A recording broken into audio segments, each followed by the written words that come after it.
Кутмандуу күнүңүздөр менен урматтуу көрөрмандар. Жамааттык медианын эл собол көрсөтүүсү өз эфирин баштайт. Эфирди мен Касиет Кубанычбек кызы алып барам. Кыргызстанда коронавируска каршы эмдөө башталды. Эмдөөдөн алгачкы кимдер өтөт? Эмдөө пункттары кайсы аймактарда ачылат? Анын наркы кандай? Ушул жана башка суроолорго биздин студиянын коногу 1-Май райондук борборлоштурулган үй бүлөлүк дарыгерлер борборунун директорунун орун басары Диляра Исхакова жооп берет. Саламатсызбы? Студияга кош келдиңиз. Саламатсыздар. Ушундай эле урматтуу көрөрмандар, сиздер үчүн айта кетели, эл собол көрсөтүүсү жана радио уктуруусунда бүгүн дагы сиздер үчүн белектерибизди ойнотобуз. Эгер бул белектердин ээси болгуңуз келсе, анда биздин социалдык тармактарда комментарий калтырсаңыздар болот. Өзгөчө суроонун ээсине биздин конок аныктап, ушул байгелер тапшырылмакчы.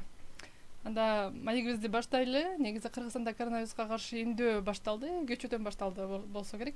Азыр эмдөө кимдерге жүрүп жатат? Коронавирус инфекциясын токтотуунун бирден бир жолу бул эмдөө болуп саналат.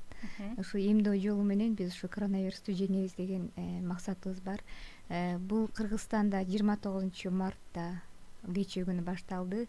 Шаар боюнча 5 эмдөө пункту ачылган. Бул 1-Май райондук, Свердлов райондук, Ленин райондук, Октябрь райондук бириктирилген үй бүлөлүк дарыгерлер борборунда жана 7-үй бүлөлүк дарыгерлер борборунда.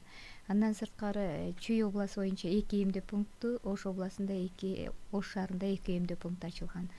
Биринчи этап менен бул бир нече этап менен жүргүзүлүп баштайт. Биринчи этап менен кызыл зонада иштеген медицина кызматкерлери, инфекциялык ооруканада медкызматкерлери, үй бүлөлүк дарыгерлер борборунда, үй бүлөлүк дарыгерлер тобунда иштеген медицина кызматкерлери кирет. Андан сырткары жалпы билим берүү системасында иштеген кызматкерлер, мугалимдер, андан сырткары күч структурасында иштеген кызматкерлер кирет. Бул биринчи этап менен өткөндө ушул топтор эмдөөгө алынат. Ал эми кийинкисинде болсо андан кийин группа рискыбыз акырындап көбөйүп кете баштайт. Булардын баарына акысыз түрдө жүргүзүлөт, Ооба, эмдөө акысыз түрдө жүргүзүлөт. Эмдөө пункттары атайы бөлмөлөргө бөлүнгөн. Бул күтүү бөлмөсү, регистратура, врачтын бөлмөсү, врач текшерүүдөн өткөрөт дагы. Андан кийин эмдөө бөлмөсү, эмдөө пункту. Андан кийин эмделген адам күтүү залында, күтүү бөлүмүндө, зал наблюдение деп коебуз. Ошол жерде жарым саатка чейин эмдөөдөн кийин медиктердин көзөмөлүндө болуп турат дагы. Андан кийин үйүнө кетирилет. Ошо эмдөө болгонго чейин да даярдыктар болобу адамга? Эмдөөгө чейин адам өзүн психикалык жактан даярдап келсе керек да, эмделем деп. Ал эми эмдөө учурунда медик, врач прием учурунда толук сурамжылоо жүргүзөт. Буга эмнелер кирет? Ошол адам ошол учурда өтө курч оорулар менен, вирустук оорулар менен ооруган жокпу, эти сыган жокпу, давлениясын текшерет, кан басымын текшерет, сатурациясын текшерет, жүрөгүнүн согушун текшерет.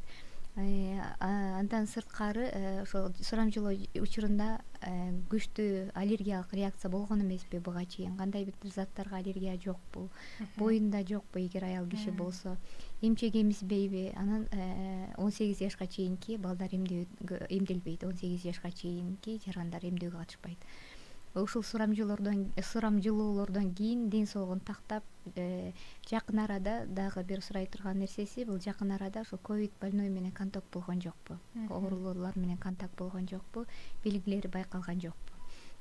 Ушулардын баары адамда жок болсо, ошондой гана учурда эмдөөгө өткөрүлөт. Демек сиз жана жогоруда айткандай кош бойлуу айымдар эмделбейт экен да анда? Кош бойлуу, анан эмчек эмизген айымдар эмделбейт. Эгерде планында жакын арада боюмда болот деп пландаштырган айымдар болсо дагы токтой турганды туура болот. 18 жашка чейинкилер дагы эмделбейт деп айттыңыз. Бунун себеби эмнеде? Бул изилдөө, сиз баарыбыз билгендей, бул коронавирус инфекциясы 1 жылдан ашык эле убакыт өттү, кыска убакыт өттү. Вакцинаны текшерүүдөн өткөрүү үчүн вакцинаны колдонууга бергенге чейин көптөгөн этаптардан өтүп, көп убакыт талап кылынат да. Бул пандемияга байланыштуу бул вакциналар тез арада колдонууга берилип атат. Бунун бирден бир эле себеби бул 18 жашка чейинки балдарга жана боюнда бар эмчек эмизген энелерге текшерүү жүргүзүлгөн жок.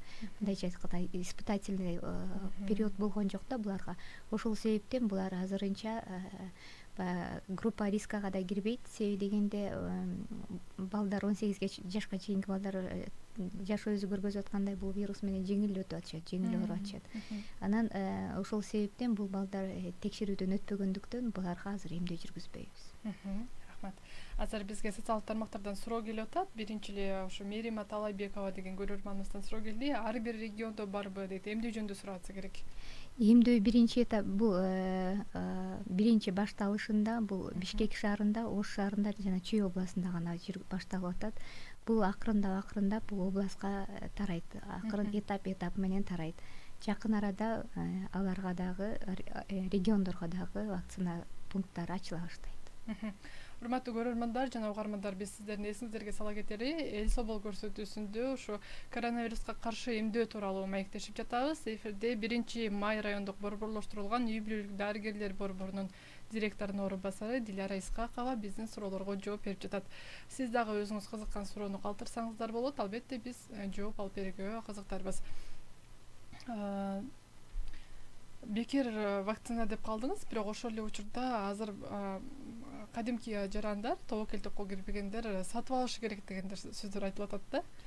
Биздин система менен келген, ошо Минздравдын системасы менен келген вакциналар биздин Кыргызстанда такай бекер жасалат. Себеби акчасы бекер жасалат деген бул бекер келет деген сөз эмес. Вакциналарды өкмөт акчага сатып алат да. Бул жолку вакцинабыз Кытай эл республикасы тарабынан жардам катары берилди. Негизи эле вакцинаны биз кийинки этап, себеби дегенде 150 000 доза келди биринчи этап менен. 150 000 доза биздин Кыргызстан үчүн абдан аз доза. Биздин максатыбыз мындан көп адамды эмдөө 50%ке чейин. Биз ошого жетиш үчүн мындан көп вакцина алышыбыз керек. Вакцинаны өкмөт тарабынан сатып алынат вакцина. Бизге биз элге бирок бекер жасайбыз. Кызмат бекер көргөзүлөт. Ал эми ошо саламаттык сактоо эмес, башка мисалы жеке менчик ооруканалар бар эмеспи Кыргызстанда? Алар да жүргүзүлсө, демек анда алар жеке менчик медициналык борборлор бул вакцинаны акчага жасайт болуш керек. Себеби алардын өз эрки, алар сатып келсе анда өздөрү Азыр Кыргызстанда ошондой борборлордо барбы? Азырынча жок. Азырынча бизде Кыргызстанда ошо азыркы 5, 7, 8, 9 пунктта гана вакцинация башталды. Башка жеке менчиктерде азырынча вакцина жок. Бул вакцина адам өмүрүнө коркунуч келтирбейби деп көпчүлүгүбүз күмөсүн атабыз. Негизи ушул нерсеге саламаттык сактоо министрлиги жооп бере алабы, балким кепилдик бере алабы деген суроо бар да. Бүт вакциналар дүйнө жүзүндө жана 200дөн ашык вакцина иштелип жатат деп атпайбыз. Ошонун ичинен 11 вакцина акыркы стадияларын өтүп жатат. Анын ичинен дагы 5 вакцина ошо дүйнөлүк саламаттык сактоо уюму тарабынан колдонууга уруксат берилген вакциналарда. Бул AstraZeneca вакцинасы, Pfizer вакцинасы, Sputnik V вакцинасы, Moderna, анан Sinopharm, бизде азыр Кыргызстанда башталып жасалып аткан вакцина Sinopharm вакцинасы. Бул вакциналарды дүйнө жүзү боюнча канчалаган мамлекет алып атат, 65тен ашык мамлекет. Ал эми биздин Sinopharm вакцинасындагы 12 миллиондон ашык адам эмдөө жасатты. Анан бул эмдетүү менен эле токтоп калбай, ошо бүткүн дүйнөлүк саламаттык сактоо уюму ар бир эмдөөдөн кийин ар бир жаранды көзөмөлгө алып, ар бир реакция берген реакцияны каттоого алып турат. 1 айга чейин, учурга чейин бул адамдын организминде өзгөрүүлөрдү регистрация кылат. Биздин Кыргызстанда да бул система иштейт. Ар бир жаран көзөмөлдө болуп турат бизде. Анан бул эмдөө, бул вакцина менен ушу жанагы эмделген адамдар ушул кезге чейин бул Sinopharm вакцинасына реакция берген жок. Көпчүлүк вакциналардан айырмасы бул вакцина реакциясы эң аз вакциналардын катарына кирет. Мисалы ошо эмдөөдөн өткөн адам кандай организмде кандай реакциялар болушу мүмкүн? күтүлө турган реакциялар деп коебуз. Бул күтүлө турган реакция баягы организмге бул чужеродный сила да башка чоочун нерсе киргизип атабыз да. Ошого организм иммунитет пайда кылыш керек. Чоочун вирус келгенде организм иштеп өзүнүн антителаларды иштеп жүрүп баягы вирусту өлтүрүп күнгө даярданышы керек. Ошол учурда организмде өзгөрүүлөр болот. Бул организмде иммунитет болуш үчүн, көтөрүлүш үчүн, антитела чыгыш үчүн температура көтөрүлөт. Организмдин реакциясы да бул. Ошондо бир аз температурасы көтөрүлүшү мүмкүн, 37,5-38, мүмкүн 38,5 чейин, 3 күнгө чейин. Ошол сайган жеринде ооруксуну пайда болушу мүмкүн, шалдырашы мүмкүн, башы бир аз оорушу мүмкүн. Ушул бул күтүлө турган симптомдор. Себеби организм күрөшүп атат, демек иммунитет пайда болуп атат деп айтабыз мындай учурда. Бул күтүлө турган нерселер. Ал эми башка катуу реакциялар боло турган болсо, бизде ар бир үй бүлөлүк жана борбордон андан сырткары ошо медициналык пункттарда жана эмдөө пункттарында шокко каршы аптечка даяр турат. Ошол замат эгер кокус, аллергия болсо, адамда аллергиялык белгилер пайда болсо, ошол замат медиктер жардам көргөзөт. Ушу вакцинаны албасак сыртка чыга албай калабызбы деген дагы чочулоолор болуп атат да. Мисалы бүгүнкү күндө көпчүлүк Кыргызстандан сыртка мигрант катары чыгып атпайбы, анан ошо вакцинаны албасак сыртка чыгууга бир тоскоолдук жаратып калабы деп атышат. Буга дагы жооп берип кетсеңиз. Бул азыр атай мындай закон түрүндө же положение түрүндө мындай азыр бир дагы мамлекетте жок. Бул вакцина албаган киши кирсин же кирбесин деген. Себеби дегенде азыркы учурда көп мамлекеттер азыр вакцина тартыш экенин баарыбызден көрүп атабыз. Вакцинанын тартыштыгынан көптөгөн мамлекеттер элин толук кандуу эмдөө жүргүзүп бүтүшө элек, баштай элек дагы мамлекеттер бар. Анан бул акырындап бирок боло турган нерсе да туура. Акырындап боло турган нерсе, бул акырындап бул ишке кириши мүмкүн. Себеби деген Европа мамлекеттери өзүнүн элин азыр 70%ге чейин эмдеп коюшту. 70-80%га чейин эмдеп коюшту. Эгерде бул эмдөө бир кандайдыр бир чекке жеткенде ошондой тоскоолдуктар болушу мүмкүн. Сыртка чыгарбаган же болбосо ошол мамлекетке эмдөө албаган адамды киргизбеген чектөөлөр болушу мүмкүн. Аз дагы суроо келди. Айгерим Кубатбекова коронавирус болуп мурда ооругандар деле эмдөөдөн өтүш керекпи деген суроону жөнөттү. Эгерде коронавирус менен даана ооруган болуп жана ПЦР анализ тапшырганда ошо коронавирустун вирусу табылган болсо, анда иммунитет, организмде иммунитет өзү пайда болот. 6 айга чейин туруктуу иммунитет болот экен адамда. 6 айдан кийин ошо организмдин өзгөчөлүгүнө жараша ылдыйлай баштайт экен вирустун иммунитет. Эгерде 6 айдан өткөн болсо, иммунитетин текшертпей туруп деле коркпой эмдөө ала берсе болот. Ал эми 6 айга чейин болсо, анда ушул убакытты күтүп туруп эле андан кийин эмдөө алган жакшы. Эгер мисалы өзүн байкап жүргөн адам болсо, такыр коронавирус болгон жокмун десе, бул учурда кандай кеңеш бересиз? Көпчүлүк адамдар өзү састыма болсо деле коронавирус болдум деп ойлошу мүмкүн, же болбосо сиз айткандай белгиси жок өтүп кетиши мүмкүн. Эгерде өзүнөн шек санаса, анда лабораториядан анализ тапшырып, өзүнүн иммунитетин тастыктап койгон жакшы. Бирок мен кеңеш берет элем, даже иммунитети болгон күндө да эмдөө жүргүзсө андай реакция бербейт. Коркпой эмдөө ала берсе болот. Эгер андай өзүнөн шек санаса, анда анализ тапшырып иммунитетин текшертип койгон. Сиз жогоруда айтып кеттиңиз, баягы эмдөө ыктыярдуу түрдө жүрөт депчи, бирок ошол эле учурда мамлекеттик кызматтагы адамдар деле, айталы мугалимдер, доктурлар болобу, баш тарткан учурлар болуп атабы? Баш тарткан учурлар болуп атат, айрыкча мугалимдердин арасында баш тартуулар көп болуп атат. Биз аларды кыйнабайбыз. Бул ыктыярдуу, өз каалоосу менен жасала турган эмдөө.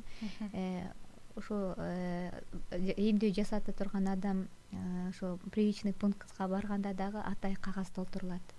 Макулдугун бере турган кагаз толтурулат да. Бул өз ыктыяры менен, өз каалоосу менен биз күчкө салбайбыз.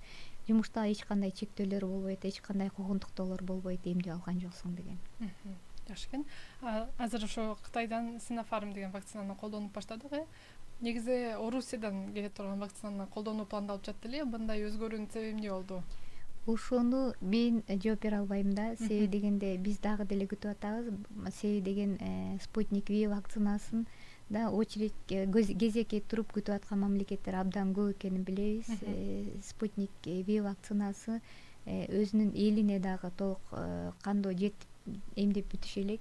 Анан себеби бир гана ушунда болсо керек, баягы вакцинаны чыгарып жетишпей аткандыгында. Казакстан өзүнүн элин эмдөө үчүн өзүнүн вакцина чыгарабыз деп милдеттенме алып атышат, Спутник V вакцинасын. Бизде андай шарт жок болгондугуна байланыштуу биз азыр эми баягы кезегибизди күтүп атабыз. Биздин кезегибиз келгенде алабыз деп. Азыр ушу коронавирус вакцинасын алгандан кийин кайра коронавирус болуп оорубайбы же ооруп калабы деген дагы күмөндүү ойлор бар да. Буга ушу дарыгер катары сиздин жообуңузду уксак. Биз вакцинаны ошо оорубаш үчүн сайып атабыз да. Вакцина оорудан сактайт. Эгер ооруп калса дагы жеңил түрүндө өтүшү мүмкүн.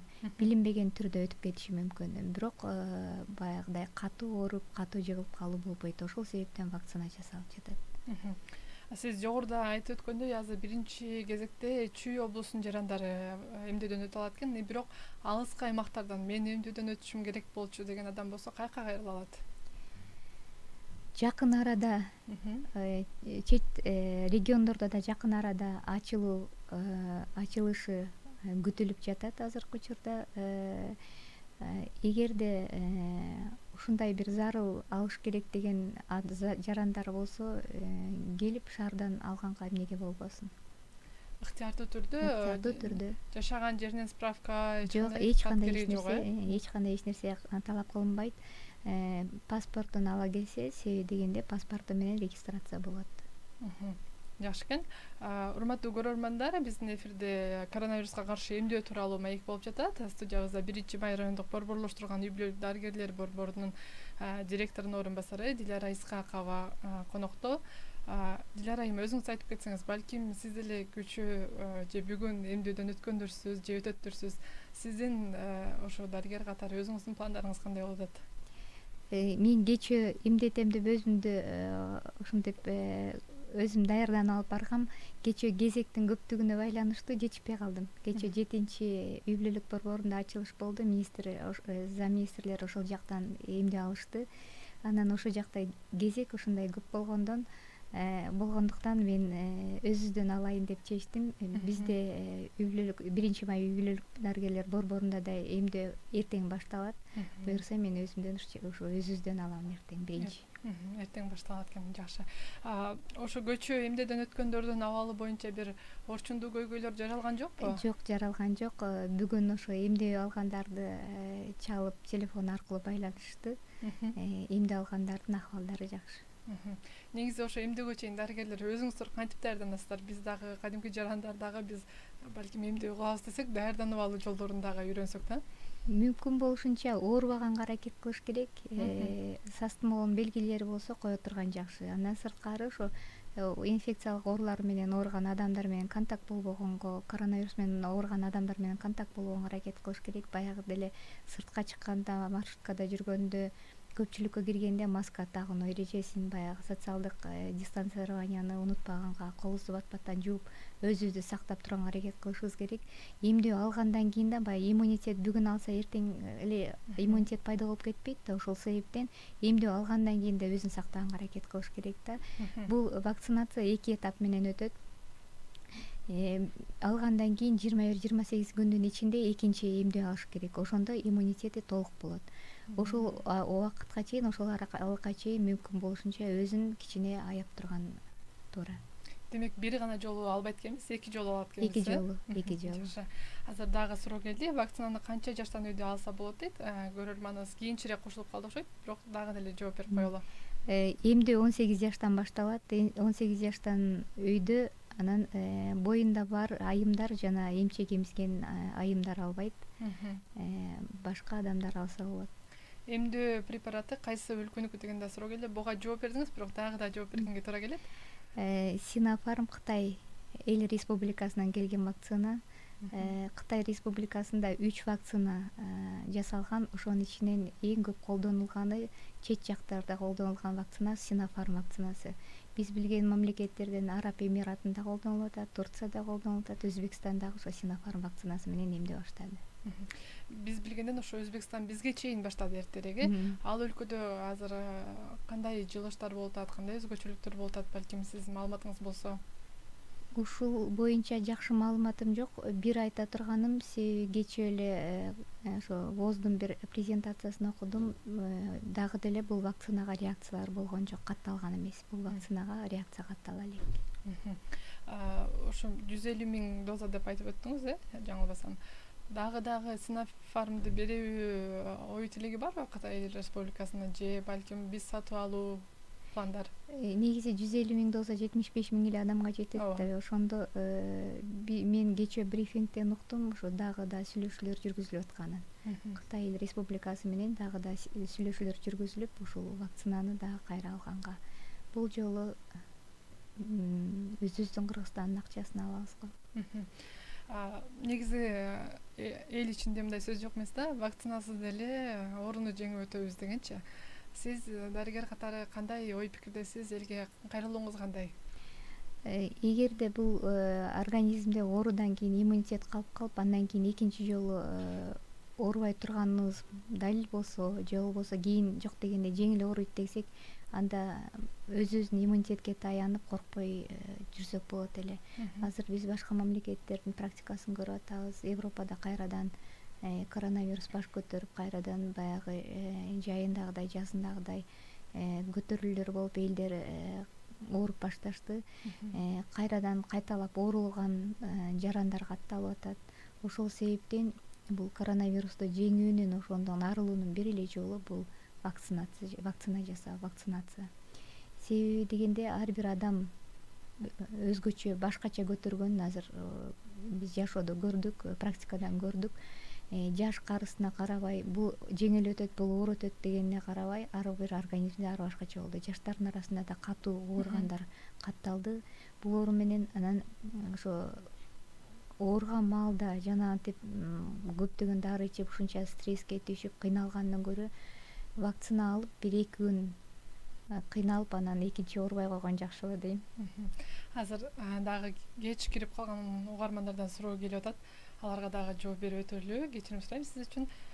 Эмдөө алгандан кийин адамда кандай таасирин тийгизет, температура алсыроо болбойбу деген суроо экен.